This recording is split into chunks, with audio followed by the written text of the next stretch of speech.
Hello and welcome to the Serpent Temple podcast and YouTube channel. Today we're going to be catching up and also doing a deep dive into the Bloodstock Open Air 2024 lineup. Hello, Floyd. What the fuck has been up? A lot. And now I'm coming down because it's been a busy few months. Yeah, we went to see Jazz Coleman do a spoken word with Shane Embury from Napalm Death, interviewing him, which was really cool. Powered by the best Nando's meal ever. Indeed, yeah. Nando's, whilst being watched by a lot of people who were fasting on Ramadan, queuing up about to break fast as we ate our food. There was literally a girl like staring at me through the window. It was quite cute, and then we waved at each other. So that's part of my roundup. I went to Spain to film a music video with a band that will be coming out probably in like a year, which was really cool. That was a very nice experience. What else did we do? Anything else? We recorded an album. Did we do anything else? Oh yeah, the album. Yeah, we recorded an album. We signed a record deal too, and yeah, now we're sort of like about to go on tour and stuff. Rehearsing lots, being tired, working so hard, but we've been great. How about you? What have you been up to? Well, I just watched WrestleMania as the highlight in my last few months. How was it? Yeah, do you know, it was all right. It was so they do this thing because the New Japan, the main Japanese wrestling promotion, started to split their main event over 2 nights because it's just a bit more digestible for the fans, because they normally try and shoehorn a lot of matches into one night. So now WrestleMania's over 2 nights. So I had like Saturday, Sunday, Monday booked off, and it's actually funny because I don't know how familiar you are with wrestlers, but CM Punk, the wrestler, who had a very quick stint in UFC. He got absolutely. Oh yeah, he got the shit beat out of him. Fucked up. He was like, yeah, I could do MMA. Yeah, no, man got destroyed. There's a hilarious clip of the Roe Jogan podcast where he was just like, yeah, that dude has zero athletic talent.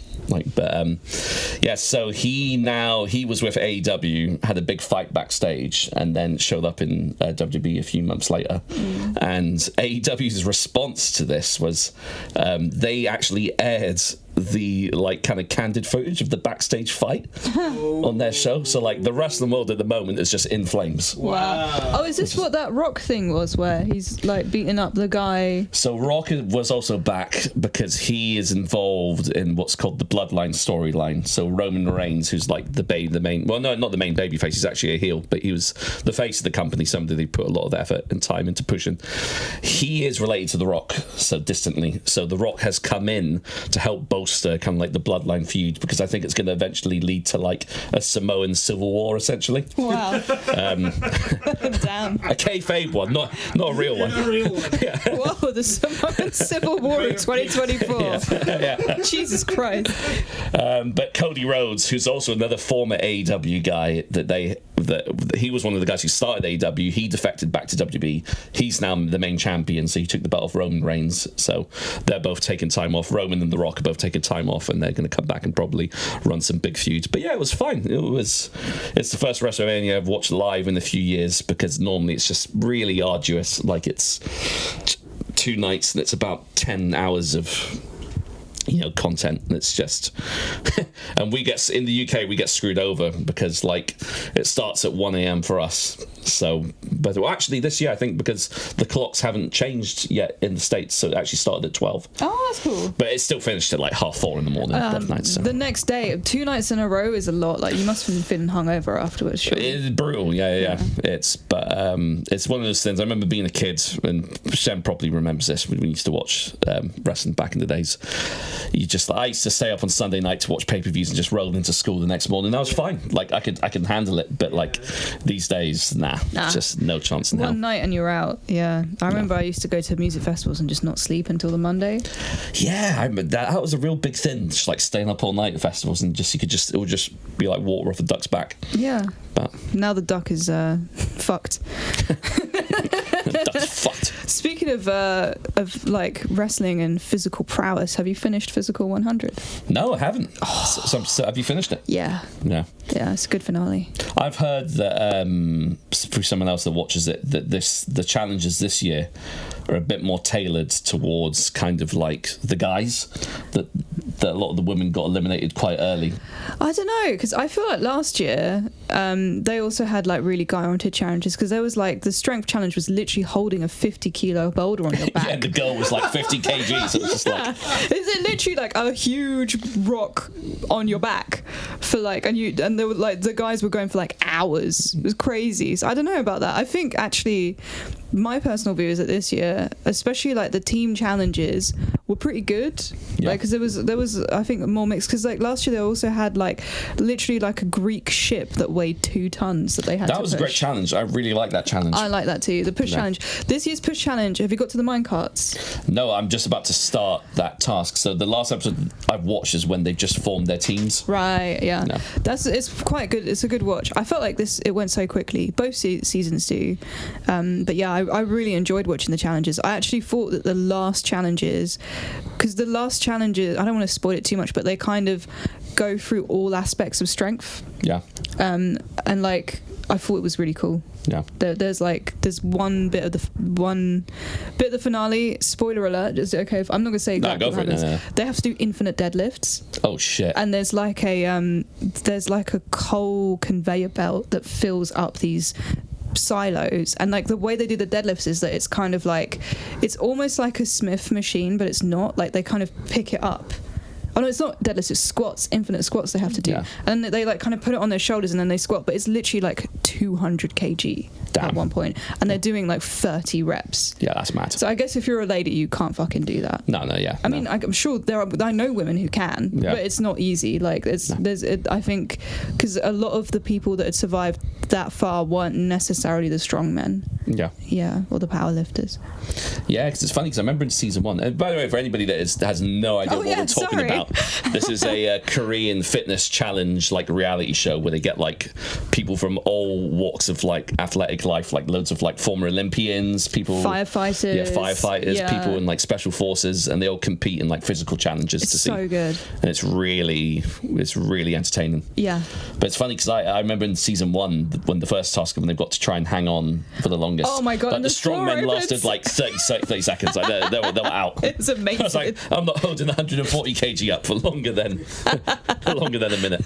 Yeah, you got to like preserve your joints from like splintering, especially because like a lot of people in that program are clearly not natural.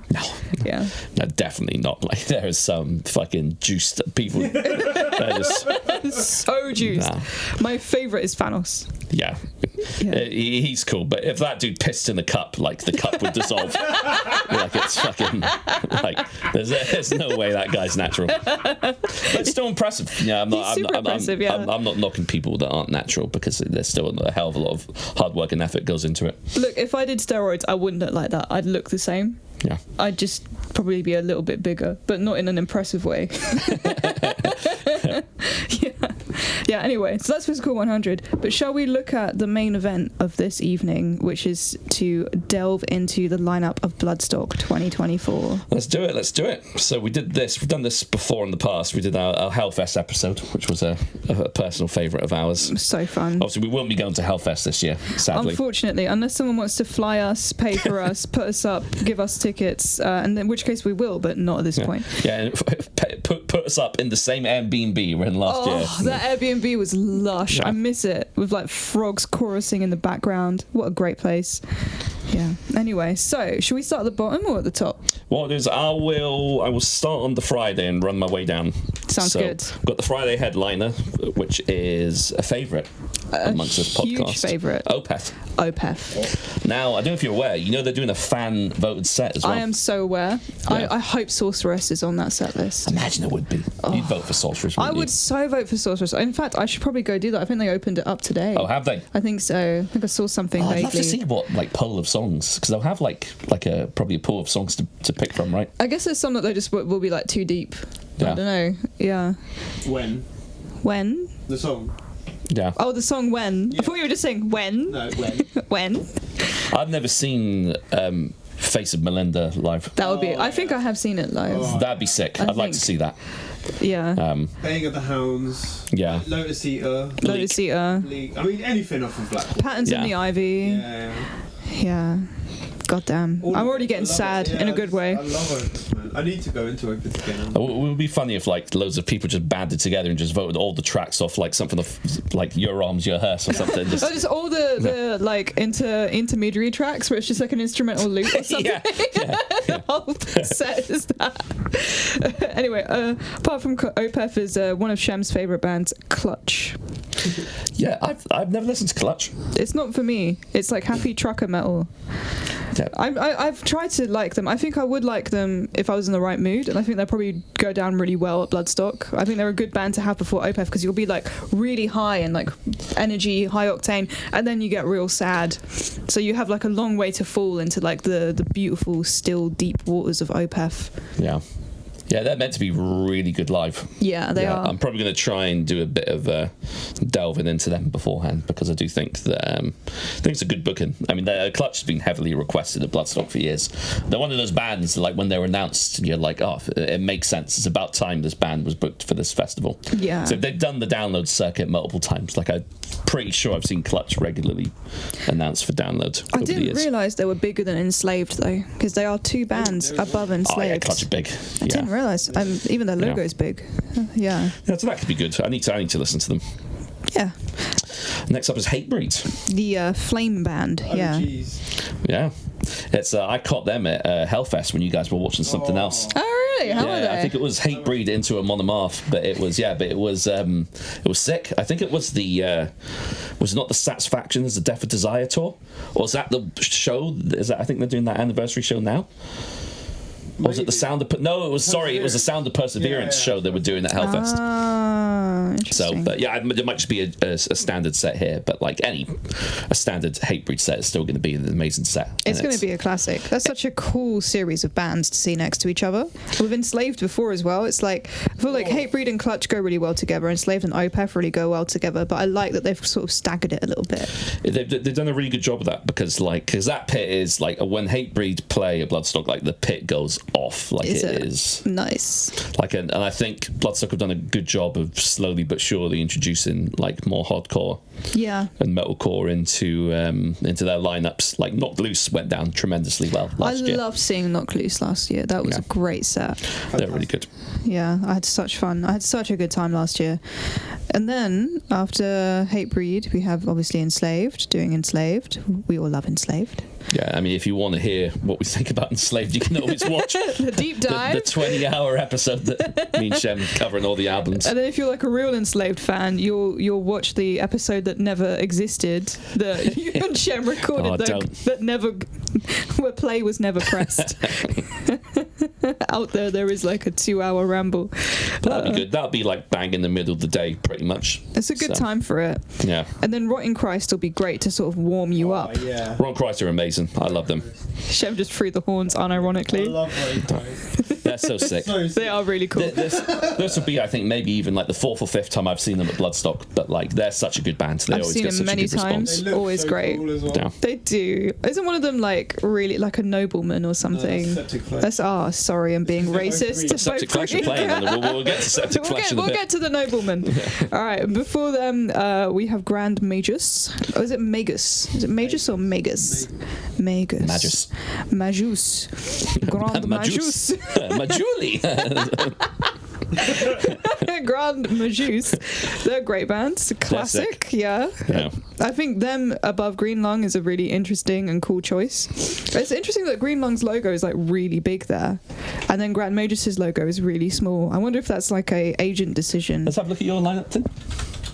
Oh, you're looking on there. I took a screen grabber. See there, it's quite equal size on the official lineup poster. Fascinating. Maybe it's just like a size of the logo style thing. Yeah. So we've got Green Lung as well, who we are touring with. Before Grand Majors, I think there'll be a really good sort of early band on the Friday. That's a good pairing, because like there's definitely a bit of cross-pollination there. I think even between Green Lung, Grand Magus, Enslaved and Rotten Christ, they kind of hit that kind of... And Desert like, Storm. None of them are like overtly heavy, but they've got like loads of cool progressive elements each of the bands have that I think... Absolutely. But also still diverse enough. Like I saw Grand Magus do a co-headline set with Enslaved once at Islington Academy that was really good. Cool. I was there, man. That was a sick gig. Such a great gig. Yeah, that was great. And The only time I've seen them play Issa ever. yeah, Sorry. it was. Yeah, I don't think I've seen them play Issa much. Maybe twice. I think they might have played it on the run of 3 shows that they did in 2016. But yeah. We've got Desert Storm opening, and then Nervosa. Nervosa, yeah. Nervosa. Is that the South American Nervosa, or is that Crypta I'm thinking of? Oh, yeah, I get confused between Crypta and Nervosa, to Let be me fair. click on Nervosa. Actually, this is great on the website. You can just... So the Thrash... Fernanda Lira. They are South American, right? Or am I tripping? I'm trying to work. That actually doesn't say in the I first used to get paragraph. confused because it used to They're be from Sao Paulo. Sao Paulo, Brazil. Oh, okay, yeah. Okay, so I wasn't wrong. Damn, that's cool. Because there used to be a band called Anorexia and Nervosa that were really big. Wow. I mean, that ironically would be really small. Yeah. Sorry, that's a terrible joke. I shouldn't really joke about that. The Desert Storm as well is a really good sort of pairing with like Green Lung and a bunch of the other bands as well. So I think they're pretty cool. They're a great band. I've actually liked them for a really long time, like probably over a decade have I been following Desert Storm. And we forgot to mention Thursday as well. There's a few bands on Thursday. Oh yeah, you've got the better thing. You've got like the actual proper thing up. So who have we got on Thursday? We've got Hell Ripper. Great. Obviously, an amazing band. And then South of Salem, I don't know them, and Tail Gunner, who I also don't know. Don't know them, but I think Hell Ripper are going to be phenomenal. Really good way to get people over on the Thursday. Yeah, amazing. Evergrey at the top. I didn't even... Their logo's so tiny. Oh, Evergrey, good. They're good, like a good mellow death band. Yeah. Because we had Dark Tranquility play the Thursday stage one year, and it kind of... Mellow death is a real kind of palate cleanser, I feel like. It's a crowd pleaser. Always goes down well. Totally. Hell Ripper, they're one of those bands where like he's kind of got like James has kind of really captured that spirit of like the old school metal kind of like fervor. And I think that there's so many times I've seen people who watch them live and it's their first time watching them and they're instantly converted. Cool. They're just like, holy shit. So hopefully this will be some good exposure for the band, because I reckon that, but it's the same when they played Damnation a few years ago. Like I remember there was one guy in the pit who was just like saying, oh my God, it's like Metallica when they first released Kill 'Em All. Like That's really the dude cool. was just losing his mind. Aww. And so I reckon that'll be a good show for them. And their latest album, which we reviewed last year, was amazing. And I've not seen any of the new album songs performed live yet, so That'll be very exciting. that'd be cool. Should we move on to Saturday? Let's see who's Friday night on the Sophie stage. Oh yeah, that's a very good point. We completely forgot Igor, who I will be. Friday's such a packed day. Damn. I cannot wait to see them. I've missed them at like every Hellfest. Yeah. Because they always clash with someone good, and I feel like they're probably going to clash with one of the good bands on the main stage. I'll be able to work this out. So they're headlining Friday, right? Yeah, so they're going to be on between Clutch and Opeth. Fuck. So they'll be clashing a little bit with Opeth. Yeah, they play afterwards, so it'll be like the last 10 minutes of Opeth might clash with. Well, what we'll do is we'll just stand in that bit that's like near. We'll run over. Or climb on top of the Jägermeister stage with binoculars and just turn around and just stare at the other stage. That'd be quite funny, actually. Yeah, Igor, Vintage Caravan, a really cool Icelandic band. I actually saw them play the first Desert Fest in Belgium. They're really cool guys, really nice people, and they were super young back then. This was in like 2014, Nice. I think. Yeah, so they're really cool. Eternal Champion. They're cool. Yeah, they're good. They're kind of like a trad. They're kind of like a trad band. They'll be Great logo. fans of. Yeah. Love their logo. Yeah, I swear a lot of their artwork is it Warhammer inspired? Or am I probably? I think it's more shit. Conan, like D&D style. I think it's just because it reminds me of Bolt Thrower album covers. I think Yeah. just a similar colour scheme. Defo. And then Darkest Era. Don't know. Me neither. No. They sound familiar. Wolf. Who are, I think like a Metal Blade band. Oh, Wolf are like a proper like trad band. They play Bloodstock quite a few times. Yeah. They're kind of like mainstays at the festivals. What is this band? Halifron. No. just Shem just silently cackling. chuckling in the back. I love it when Nina's like, it's like, I'm gonna have a go, and then you say it, you're not 100% confident, but you're like, oh well, I've said it. Well, you gotta say it. You gotta say it. You gotta say it. Honestly, bands should put where they're from in their bios. Or is this me just being British and being like, where are you from then? But I do like to know where a band is from. I'm going to get that same lineup page you've gotten up so I can have a look at this.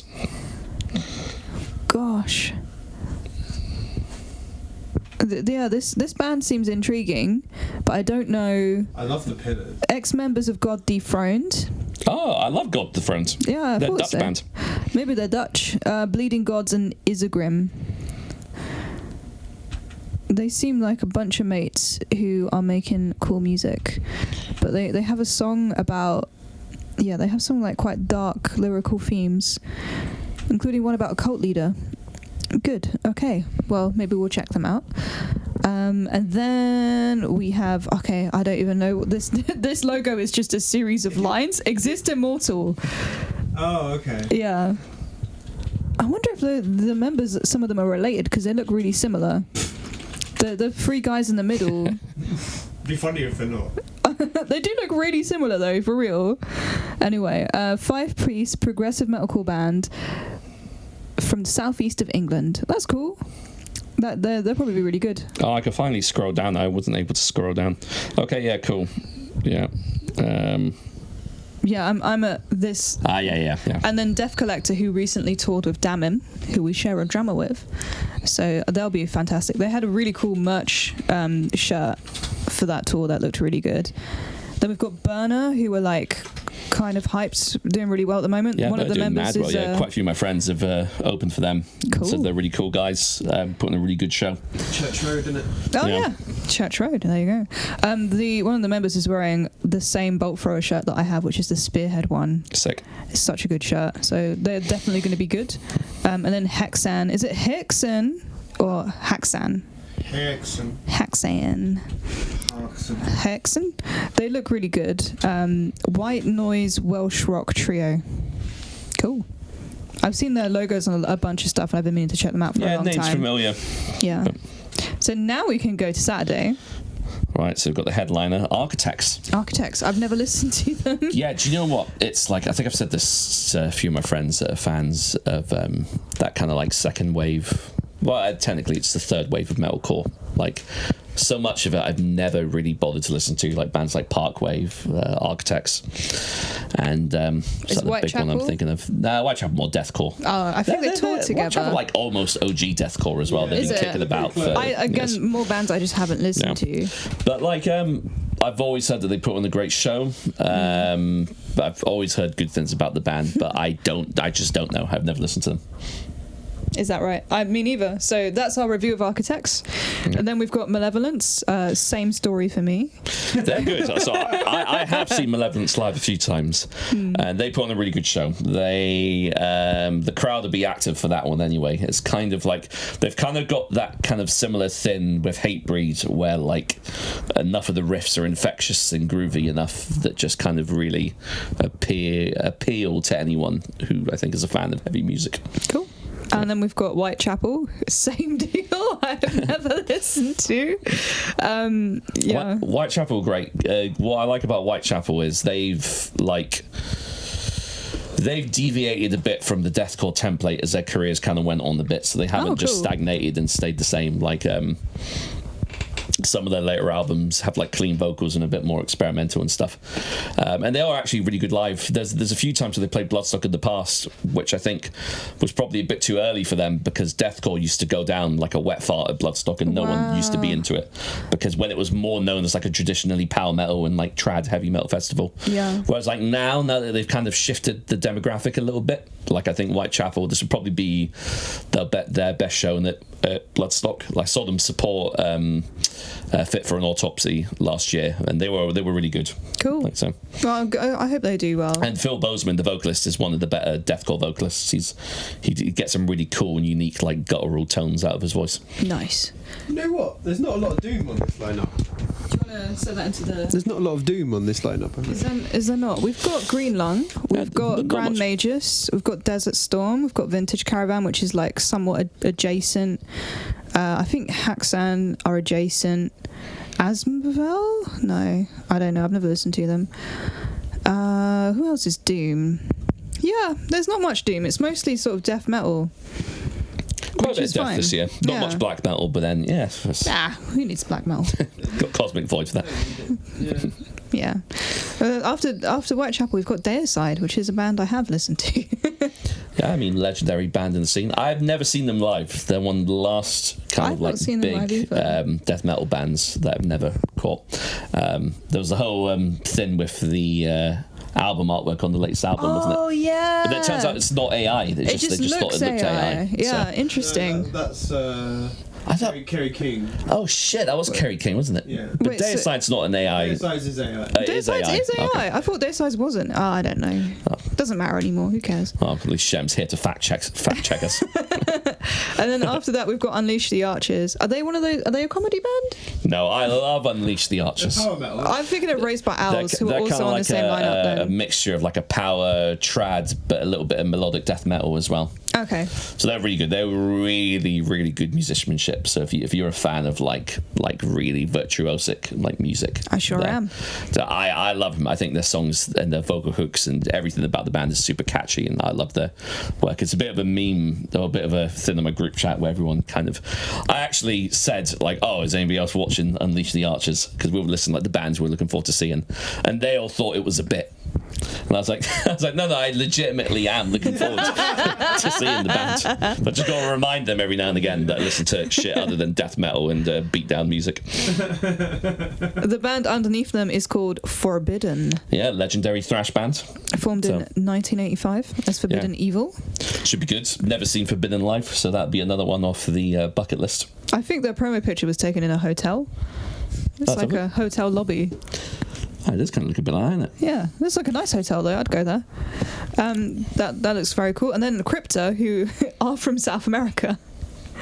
They're after them, which sounds really cool, or before them, I should say. I see a lot about Crypta online. I seem to get recommended a lot of like YouTube short clips about them and stuff. I'm sure they're kind of coming up a bit in the scene, aren't they? They seem like real badasses, so good for them. I see there's a lot of women on the lineup this year, which I really like. Yeah. That's cool. Then we've got Ignia. They're Ukrainian. Yeah, Ukrainian melodic metal. Very cool. I'm intrigued by these guys. Yeah, signed to Napalm Records. Napalm's got some good. But to be fair, it's quite a lot of Napalm bands on this lineup this year. They probably had like a deal or something. And then Dietis. I think we've played a show with them. No, I'm imagining it then. Dietis from York. I swear we've played a show with Dietis. No. Are you sure they weren't on like Doomlines or something? Yeah. Okay. All right. They're not on Uprising. I swear. Like I have a terrible memory, but anyway, Dietis look cool. I know I've seen them. I know I've seen them play, and they're good. And then we have the undercard for Saturday. Yeah, so we've got Copper Clarny headlining the Sophie Lancaster stage. I saw them play Bloodstock in 2011, I think. I've seen them multiple times at festivals and Parsons. I've never been the biggest folk metal guy. But I know loads of people that love Copper Clarny. And I think the last time I saw them at Bloodstock, it might be 2013, was when I think they got fed up of doing like a lot of the more kind of like goofier shit, because they got like that track vodka and stuff, right? And I think they played a really serious set and everyone was like bummed out. Oh, I saw them play. So when I saw them in 2011 or so, they were like really happy. They were really into what they were doing. I played Frisbee with them backstage, and I remember like one of them was like they were all drunk, but they were like one or two were blackout drunk. And then I saw them again backstage at Hellfest literally like 2 years ago, and they looked really tired. But I think they were probably just on tour. Yeah, probably just maybe come near the end of a cycle, maybe. Yeah, I think if you're in a band like that, probably people expect you to be like you are in a music video all the time. Yeah. Where you're just like vodka, ha ha ha, da da da. But they're not, because they're people. But I used to really like their music when I was younger. Then we've got Silosis, who I loved when I was younger. Yeah, another band they're a bit after my time. But I've seen them live before in passing. I was always really impressed by them. It's I'm trying to remember what I trying to remember about Silosis again. Did the former singer of Heart of a Coward not used to be the singer of Silosis? Oh, really? Maybe. I might be getting confused with someone else, because Heart of a Coward was just one of those bands I always managed to just catch supporting shows all the time. They're always good, don't get me wrong, but I think they had a connection to Silosis. That's about where my knowledge of the band begins and ends. I saw them play Sonisphere in like 2006, I think, or 2007. Nice. And I remember that was like, I think around the time they were sort of breaking, and it was really cool. It was a really good show. I remember there were like loads of circle pits and stuff. Oh my god, Combi Christ are playing before them. Yeah. That's wild. Do you know what's mad? This year, the Sophie stage is actually pretty stacked. Yeah, they got some really good bands on. This is like it's not a Hellfest level, but it's like mini. They're like, they must have had a bigger budget this year or something. Yeah, I mean, Combi Christ, I'm pretty sure last time they played Bloodstock, they were on the main stage.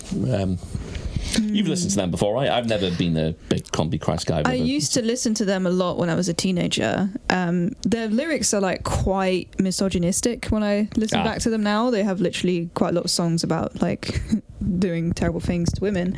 But like they were a jam. Like they have some quite catchy tunes, and it was definitely, I might check them out for like 10 minutes just to relive the cringe years of my youth and remember what it was like to surf on Vampire Freaks and comment on their message boards and have arguments with people about music. Nice. Yeah. Then we have Asmavel. As Samuel. Oh, have you seen that promo picture? Just them all taking the piss at amazing. What a lovely promo picture. 4-piece hard rock band from the UK, notorious for excessive volume and high octane stage shows. Wow, good for them. I love that basically their promo picture is them weeing in urinals, and then like the guy at the front, I'm going to assume is the singer, is like sort of sticking their bum out a little bit and covering their mouth as if in shock because they've been caught, which I think is great. I have walked into men's toilets by accident, and it is quite similar to that. It's weird, like, if you do walk into a men's toilet, all the men know that you're in there. Yeah. Even though, like, I'm assuming when you walk in normally, people don't all just turn around at once in shock. No. But they can just tell that you're a woman. Yeah, it's like a sixth sense. Yeah. It's really funny. It's like... You just know. I think I was telling you this when we were watching Dune Part 2, which is amazing, by the way. Yes, it was. I think I went to the cinema once in the O2 when I went in. Thought I'd walked into the men's, and then thought it was a bit strange how there was no like urinals, and I was like, oh, well, I'll just go in the cubicle. Come out and there's like 2 women walk in, and they're like, oh, is this the men's? I was like, fucking hope so. But it just brings up a point. Just like sometimes it's really ambiguous. Like it is. And there's some places will try and be really creative and like try and like they do like make it like a fucking riddle or something. Yeah. It's, oh man, so I need a piss. I don't want to use brain power. just tell me where I need to go. I don't want to think. I want to wee. Yeah. Good on Asmavel for bringing up that sensitive and pressing issue of when you really need to wee. And then Red Rum, which I believe is a pirate band. Am I correct? They're the ones that covered taking the Hobbits to Isengard. I'm pretty sure they played Bloodstock a couple times. Yeah, they're kind of like I'm just going to be presumptuous and say they're in a similar vein to Ailstorm. It's the only other pirate band I know. It says that in the bio. Sodom, Skindred, and Ailstorm. Sodom and Ailstorm and Skindred. Sodom. Oh, no, they've shared the stage with the likes of those bands. Oh. Wow, them on a tour with Sodom, that's a tough crowd. Members of Sodom, Skindred and Ailstorm formed Red Rum. I was like, fuck me, what an unlikely supergroup. That's really unlikely. I was like, Jesus. That's a supergroup for the ages. I would pay to watch that, to be fair. But not for, like, through morbid curiosity. And then we have, Mimi Barks. She's been doing quite well recently. Oh, she's from Berlin. Very cool. She's a trap metal artist. Okay, cool. Yeah, she seems like a cool person. Yeah, we had there was someone like that played the Sophie stage last year. Oh, really? Oh, I can't remember her name. I'll look it up quickly. Go for it. And then we've got Ludovico Technique, who are an American gothic metal band from New York. Yes, they are. That's all it says. Apart from like what they've done, they seem cool. It's like a real goth looking epic guy, sort of against some druidic background. Yeah, he seems like the kind of person I would have followed on Vampire Freaks. Cool. Back in the day. Skinned was the band I was talking about. Skynd. They kind of had like a bit of a EDM style kind of trap metal thing going for them. Nice. Cool. So I just saw a lot of cyber goths going in for their set. Then we have before them a band called Enemies Everywhere. If that's not a hardcore band, I'll be shocked. Well, let me read. So people really should say where they're from, because this is the first line of their bio. Hailing from Finland's capital city area. Be Helsinki? No? I'm assuming, yeah. I'm going to assume it's Helsinki, but I think like. Say is that like that thing, you know, when you've got, like, say for example, there's people that live on the outskirts of London, but they just say London because it's easier than saying that's like, what we say. Yeah. But it's like, I don't know, I that's like saying that, oh, I'm in a band that plays in the capital city area of the United Kingdom. I don't know. Maybe it's a it's language like a lost barrier. in translation type thing. Yeah, I don't know. Well, say you're from Helsinki. That's my feedback to Enemies Everywhere. But I guess that would make me one of their enemies. So sorry, guys. But they seem like cool folks. They've got nice leather jackets. The guy at the back is like doing a cool thing with his hands. Oh, they're both doing it. They're like kind of. That's like mirrored. Yeah, they're flanking the singer with like orb pondering hand gestures, which is very cool. And they're a very recent band. They formed in 2022, so they're doing very well to already be playing Bloodstock. Good for them. Check them out. Deathcore band. Yes, very cool. I'll give them a listen. They have some symphonic elements. Intriguing. And then Unpeople, before them, they look like a very happy bunch of folks. A project brimming with energy and impassioned animosity. Unpeople. The font is familiar. Yeah, it looks like I've seen that font before. It looks like Deftones, I think. Is it? What do you think, Shem? What does that font look like? Maybe I'm thinking of Pulp. The Jarvis Cocker. It's got kind of like a Beatles kind of that kind of shit, you know. It's like a 70s. It looks like a clothing brand. Yeah, it's got like Union Jack mod vibes. I'm intrigued. I think he's going for like an Andrew WK style thing with the blood sunglasses. Well, they toured with Better Lovers, which is that kind of Dillinger Fit for an Autopsy supergroup. Is it? Conjurer, of course, known to anybody who lives in the UK. And Tiger Cub, I'm not familiar with. I'm not familiar with Tiger Cub. Then the opening band for the Saturday on the Sophie stage is Cauldron. Cauldron, a metalcore revivalist project. Yeah. See, if a name like Cauldron, I would have presumed that would have been a Doom band. Yeah. Same. I thought it was like going to be like Anvil or like a Doom band, like a Nwabum. There you go. Never judge a book by its cover. Never judge a band by the band name. And then we move on to Sunday. Headliners on Sunday. Yep. Sorry, just waiting for the app to load. It's a monomarth. A monomarth. A monomarth. There's going to be a lot of rowing. There will be. It's do you know what? I feel like they're kind of like one of those bands that gets a little bit of unfair flack. Because I think obviously they've been around for probably close to 30 years now, maybe even longer than. I think actually they've been a band active for longer than 30 years at this point. And I think for some people maybe the Viking shtick has gotten a bit old, but I would say if you've never seen them on a Monomarth live before, it's the first time you ever see their proper full stage like headline production. Like they put so much effort into it, like they really do. And I think, you know, obviously they're the ones that spawned the device of pit rowing mosh technique. Didn't some people do that at like a hardcore show? Yeah, the Reality Unfolds in New Cross Inn, I'm pretty sure. Yeah. Did they like make it stop? I think they said might something. Got crowd killed, I'm not sure though. But okay. It's yeah. Hey, apparently it started the Bloodstock as well. Really? Yeah, wow. I think so. The Don't quote me on originators. It's funny because I first saw them on a Monomarth when they were also, I think, they were touring with Carcass as their direct support. And that was the Defenders of the Faith tour, the Metal Harmony. So it was Carcass, and Monomarth, Hell, and Bleed From Within. Probably. Yeah. And Carcass are just before a Monomarth, which I think is really cool that they're sort of redoing that lineup. Yeah, that's going to be good. I'm looking forward to seeing Carcass. Saw them last play Damnation, I think, was the last time I saw them. I saw them play Hellfest on the 2 weekend year. Oh, what, the 2022 year? They're always good live. Yeah, so we sick. saw them on stage, didn't we? Shep looked at me with his like smug face, and I was like, I know that face. That's the face of a man who's been on stage. And the new album's amazing. Their entire back catalogue's amazing. They're one of those bands that are just massively influential And consistent. They helped pioneer grindcore, death grind, melodic death metal. Like they're like, They're amazing. yeah. They're so good. I love them. And it's got, that is basically the bands before them. That is such a hilarious run of bands. So it's a Monomarth, Yeah. Carcass, then Flogging Molly. Oh, hell yeah. A band I will not see.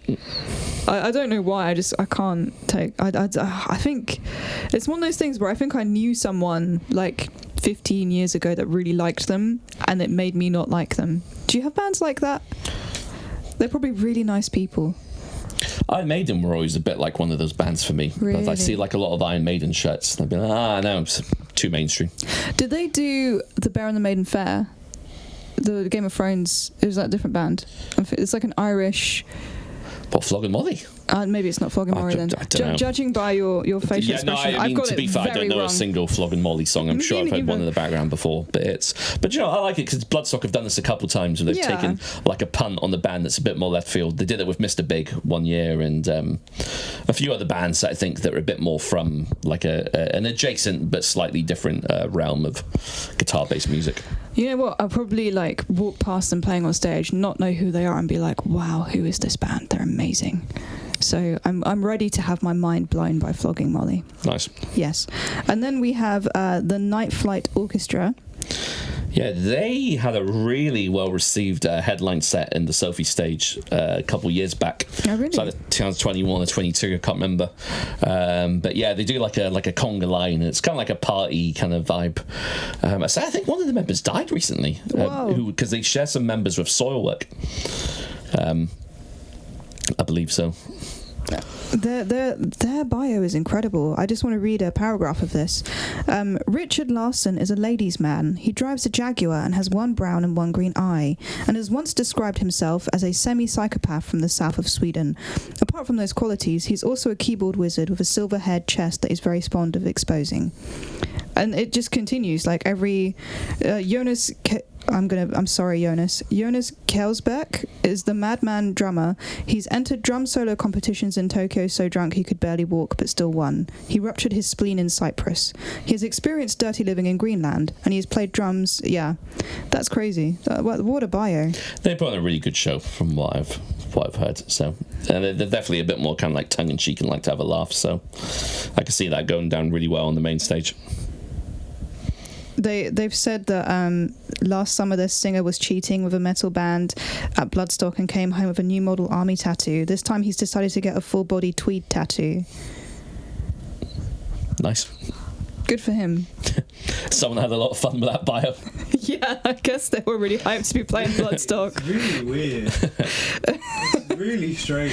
A full body tweed tattoo, like how full are you gonna go? Like, are you gonna go right into like the non-sunlight areas with that? That would be very, very difficult tattoo. It would heal terribly. Is that some kind of weird Scandinavian humour? I suspect it might be Scandinavian humour from the south of Sweden, yeah. And then we've got Septic Flesh. Love them. Absolute great armor-toting noblemen guys. Hell yeah. Sick band. They're always good live. The only thing I will say is they did one show once where they had, it might have been the Czechia Harmonic Orchestra playing all the symphonic stuff, and I'm just like, oh man, that would have been so cool to see like all the symphonic parts done live, because a big part of their sound is the symphonic aspect of it. And obviously, naturally, if they're doing like a lot of tours, most of it has to be back and track. I mean, it's still cool as fuck, and I still love the music, but I'm thinking, one day if they ever do like a proper like all-out bells and whistles show at a festival, that would be such a sick experience. So Jazz Coleman mentioned, because he's done like composing and he's worked with orchestras, he mentioned that some orchestras are 300 quid a minute.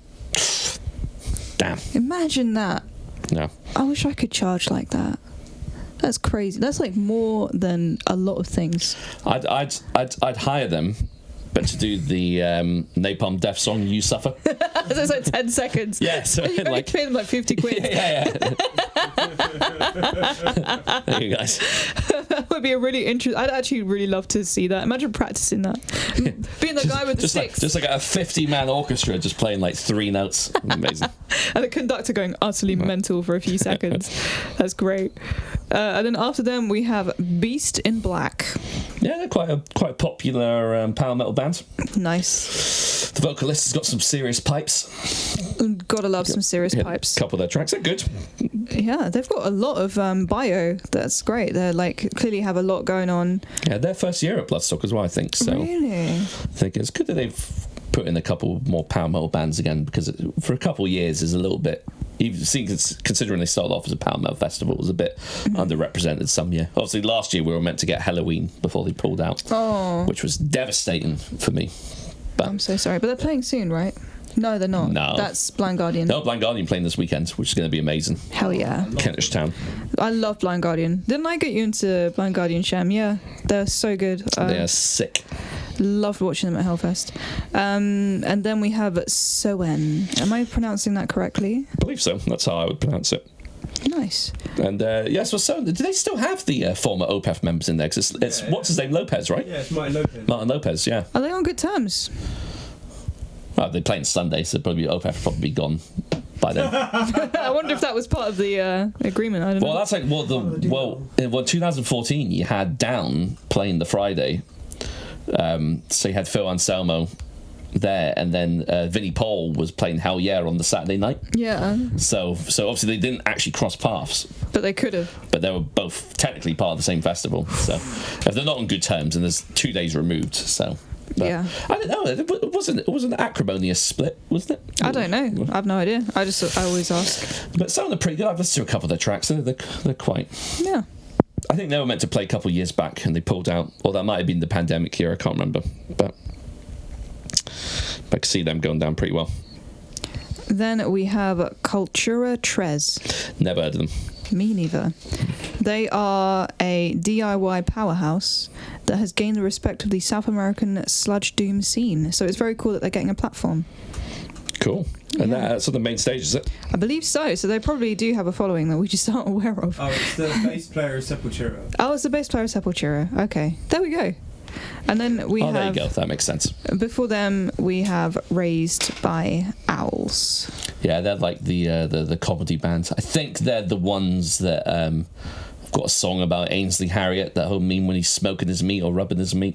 Wow. Okay. I think that's Raised by Owls. Oh, that might be Footprints in the Custard. I get the two confused. Apologies. The first line of their bio includes the phrase dildo-wielding Mr. Blobby. So I guess we have that to look forward to. Nice. Yeah, I certainly hope he's not around fucking backstage. hated Mr. Blobby. I don't think anyone likes Mr. Blobby. I can't even say it. Imagine that, though, like, Mr. Blobby, man. The absolute chaos. Probably traumatised a lot of British children. Okay, and then on Sunday, we have headlining Sophie St. Lancaster stage Satyricon. Should be good. Yeah. Quite looking forward to that. I like Satyricon. I like it. That's with Frost, isn't it? Yeah. Yeah. Yeah. Yeah, he's cool. Yeah, and I think the last time I saw them play Bloodstock, they were performing their Nemesis Divina in full, which is their second album. Nice. Which was cool. But I actually do like a lot of their later stuff, which they incorporated the more kind of black and roll elements. I love Translates black and roll. really well to the it's like goofy, it's fun. I think that's like the way to go for black metal. Yeah, like this Black Crow on the Tombstone. Huh? That song Commando. Oh yeah. That one, fucking Black Crow on the Tombstone goes pretty hard as well. Oh, I love that song. Yeah, that's a great song. Then we've got Infected Rain. I've got the same top as the singer, but she wears it way better than me. Are they kind of new metal adjacent? I swear I've seen them on like some social platforms as well. It says that they feature screaming, hard riffs, and electronic sound. I think honestly, it's kind of mad how useful it is to just have your genre in your bio. It's mad, isn't it? Yeah. That's quite a high billing for them, and they must be quite reasonably known. I mean, they're on like this. Like the same levels billing as like Combi Christ and stuff. Yeah, I mean, on previous nights. I think Combi Christ. I think the people that love Combi Christ have aged out a little bit. Yeah, fair enough. We've gotten quite old. Yeah. Yeah. Then we've got Zentrix.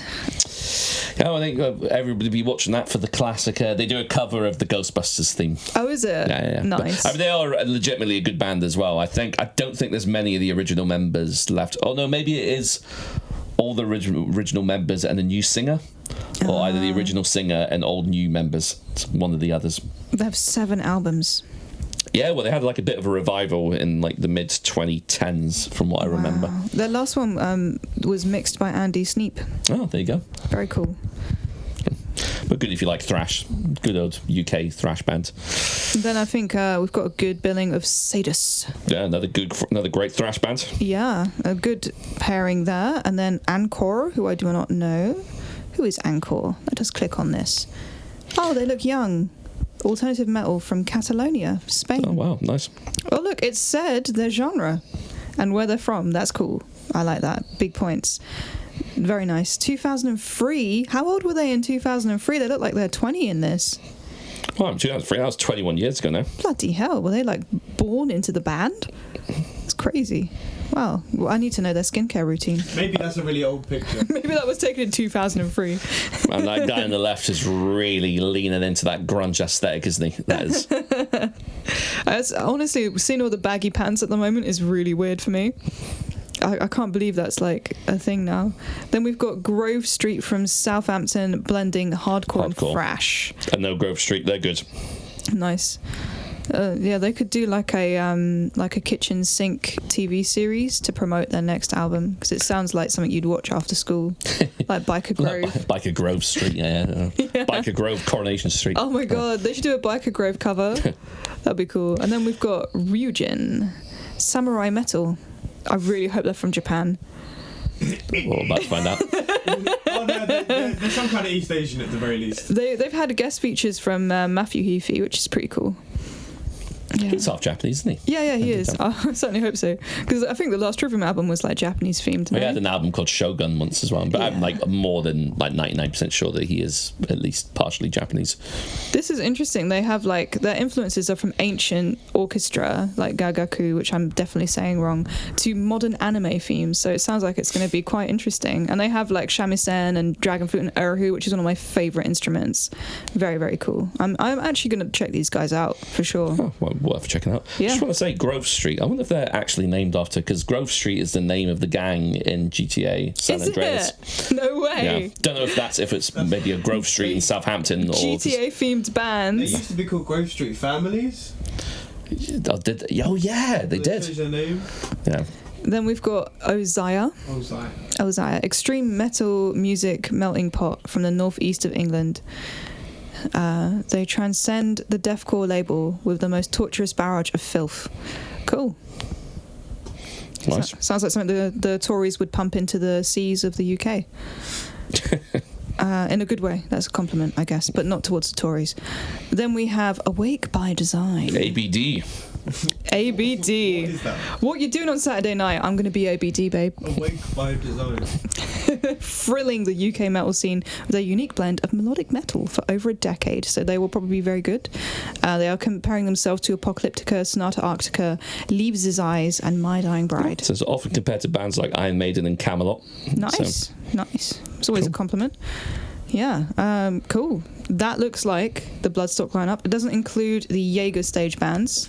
Yeah, so there's still a few bands to be announced, right? I believe so. We got all the New Blood bands as well. So so all the results of all the Metal to the Masses tournaments, all the winners. That is a really impressive lineup considering it's not finished. I'm going to go out on a limb, and I think that is, for my money, especially for my personal tastes, the best lineup this year. I think for me this is the best Bloodstock lineup I've ever seen. Yeah. It's way up there. It's like I'm definitely like up for going to this, very much so.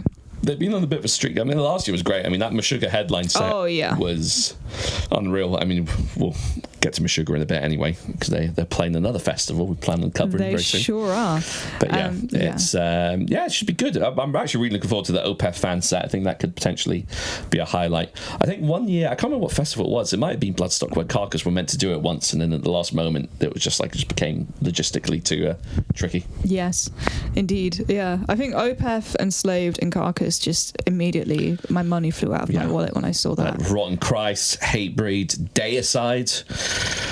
Septic Flesh, Unleash the Archers. This is going to be probably the most time I've spent at the main stage in a long time. I think Igor headlining is going to be insane. I've heard very good things about Igor live. I love Igor. I've always wanted to see them live, so I really hope I can catch them and they don't clash. And I'd love to see Vintage Caravan. I think the Friday has got like loads of the bands I really want to see, but I think they're all going to clash with each other. Yeah, and that's the day when you're saying hello to the people you've not seen for a year as well. Yeah. It's going to be cool. I love it. I love the vibe at Bloodstock. Yeah, no, nice. Friday's the best day for my money. Friday is the best day. I mean, there's some all-time. I mean, that's some of my favourite bands of all time on that one day. Pretty much almost in a sequence as well. So it's like, Jesus. You're just going to be parked up with your massive chicken. Yeah. Oh, yeah, the roast chicken. Your big old roast chicken. Food stands are back this year. Yeah. That chicken place is nice. Just for a second, I'm just going to give my little rundown. Not that anyone asked for it. That's Shem, by the way. Rotting Christ in the Sunshine will be amazing. Because their guitarists are all like... Yeah, it's like proper... They are quite summery, isn't it? Yeah, cheerful and summery, so they'll be really great. And then you can kind of... So you chill out a bit here, Enslaved. They'll be really spacey, and they'll take you, to Yggdrasil and back. And then Hatebreed gets you pumped up. Clutch cools you down a bit, and then you go and cruise into the evening with Opeth. That's correct. That was cool. That sounded like, when you get those like smooth like US TV presenters and like the give you a rundown of the radio show before it conducts. It's like you were presenting the weather. You were like using your hands. You're like, and then we'll have a cold front with Opeth, and it will slowly lull you to sleep. Oh no, we could do that with the green screen. Yeah, put the line up and get like a pointer stick and just like. Hey, that would be pretty fun. We could do that at the end. We'll be like, and this band was really good, and then we had a cold front here with this shit band that fucked up every riff. No, that's not going to happen. It's going to be good all round, I'm sure. But yeah, what are your bands that you're looking forward to see at Bloodstock? Let us know. And who should we check out that we haven't listened to or do not know of? Till next time. Till next time. All right, nice.